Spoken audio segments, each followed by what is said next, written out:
Hello, everybody. This is Mark, and this is Mark's prostate cancer experience. I haven't posted a video in many, many months, but a lot of you have been asking me for updates on not just what's happening with me, but in general, what's been going on with prostate cancer and research. And I'm glad to see that the group in Facebook has grown to a huge number, but also I have not been posting as many YouTube videos as I had hoped this year, and it's just because I'm too busy living a great life. So anyway, I'll try to get some more posted, but I did want to bring you up to date on what's been happening with my own condition. Before I do, I just wanted to say that this has really been a great forum for all of you before having surgery or newly diagnosed or after surgery with issues or general questions, rising PSA, different things. So I really hope to be able to keep this moving along, and I will, both in Facebook and in YouTube. So, keep checking. If you're subscribed to YouTube, every time I post something new, you'll be able to get a notification. And I've been trying to get to a point where I can get some people on online interviews and podcasts, etc., just to bring all of you news on what's new in diagnosis, in treatment, especially in the case of rising PSA after surgery, etc., if that happens to you. It's just like everything else, getting the time to do it all, but I will start to try to get something together, so just hang in there.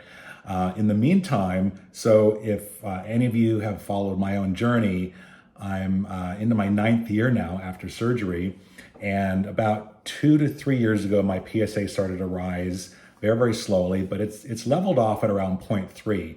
And as you know, 0.2 is the level that the specialists tend to concur is a signal of some type of a recurrence, whether it's aggressive or slow moving. That isn't necessarily dictated by the rising PSA, but a PSA of 0.2 or higher is just a warning, an alert to keep an eye on things and see how it goes. So when I hit 0.3, at a certain point, we decided to have a PSMA Polarify test, and that is now the gold standard for finding prostate cancer in the body post-surgery. It's more effective on more aggressive recurrence. So if you're unfortunate to have had a recurrence where it's starting to spread around the body, the Polarify test is really good at detecting it. And what's good about that is with radiation treatments, the doctors can kind of pinpoint those spots and try to eradicate them very effectively, from what I understand. But it is a growing science, and we'll continue to see advances in that. But I had a test, and it seemed to indicate, I had a test about this time last summer, and it seemed to indicate that one of my ribs was lighting up suspiciously. Nowhere else in my body, but just that rib, which is kind of a bit of a concern and a little bit of a surprise, because you would think if there's a part of your body where some prostate cancer is spread to, and I remember I had my prostate removed in 2015, you'd see more of it, but there was just that one spot. So we decided to do a very light regimen of radiation. I did 5 sessions of Proton Radiation in Knoxville, Tennessee at the Thompson Proton Center, which is an amazing facility. And now we're just waiting to see what happens to the PSA. I've had 2 subsequent PSAs since I had the radiation, and it's remained roughly stable at 0.3. The good thing is it's not rising. And what I've since learned is when you get radiation for prostate cancer, the PSA doesn't drop immediately. The cells may still be there. What the radiation does is it inhibits the cancer cells from being able to replicate. So it could be 3, 6, 9 months even before you see a change. So late January is when I had the radiation. Now we're approaching August, and there's been no increase, which is really good news. But I still don't know where things are at in terms of whether they got the right spot or not. But everything else is fine. I'm healthy and living a good life. And what's of particular note in my own situation is the rise of PSA has stalled or stopped. I did have something which is called the Decipher Test.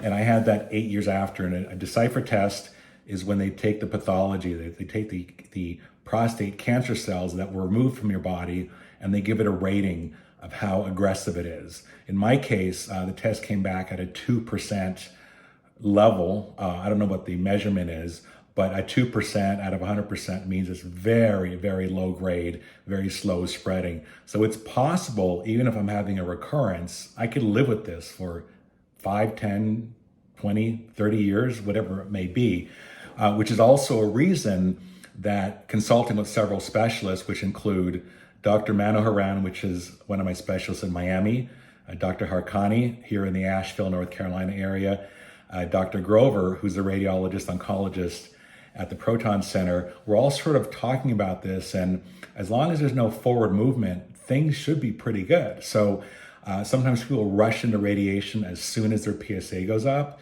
and I'm a living example, at least at this point, why that may not be so necessary unless there's a movement. But anyway, I just wanted to say thank all of you for the ongoing comments. And, for those of you that are going through this disease, depending what stage you're at, hang in there. The science, the medicine has advanced so much, just even since I had my prostate removed, that there's a really good chance, if you're diagnosed and you take care of it, there's a really good chance this is not what's going to kill you. So there's always a treatment that seems to work very well. There are some cases of people that have extreme circumstances and unfortunately get the disease, in a very, very bad way. But for most men, at least the ones that I've spoken to and chatted with, there's varying degrees. Some men after surgery never have to deal with this again. Others, and I think they say the rate is about 30%, will have some form of recurrence at some point down the road. And it doesn't, the recurrence doesn't always mean it's a bad thing. In most cases, when you have a 0.2 or 0.3 PSA, it's a very, very early indication that something's going on, and there's sufficient time in most cases to treat it and do something about it. So anyway, my message to everybody is, if you have this, and a lot of wives and girlfriends and boyfriends are watching and following along, if you have this, don't worry that it's the end of everything for you. I'm a living example. My life has continued on as usual. I'm exploring the world, doing all kinds of crazy things. My business is great. I really don't think about it much anymore. You never quite forget, but you certainly move on. And the most important thing I can say is, don't let this get you depressed or down. I hope that all of you suffering from this have people around you who love you and you love them back. And that's the essence of this whole life experience, is just sort of taking care of others, being there for others, and not succumbing to any kind of a disease. So that's always our fight.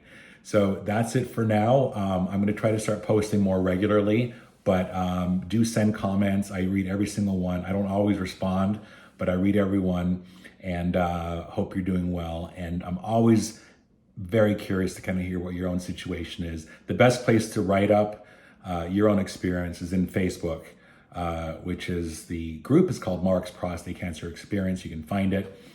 YouTube, I try to read the comments, but sometimes they're pretty lengthy. So we have thousands of YouTube people following us, which is, I guess, a good thing. So that's all for now. Be well, and let's hear from you.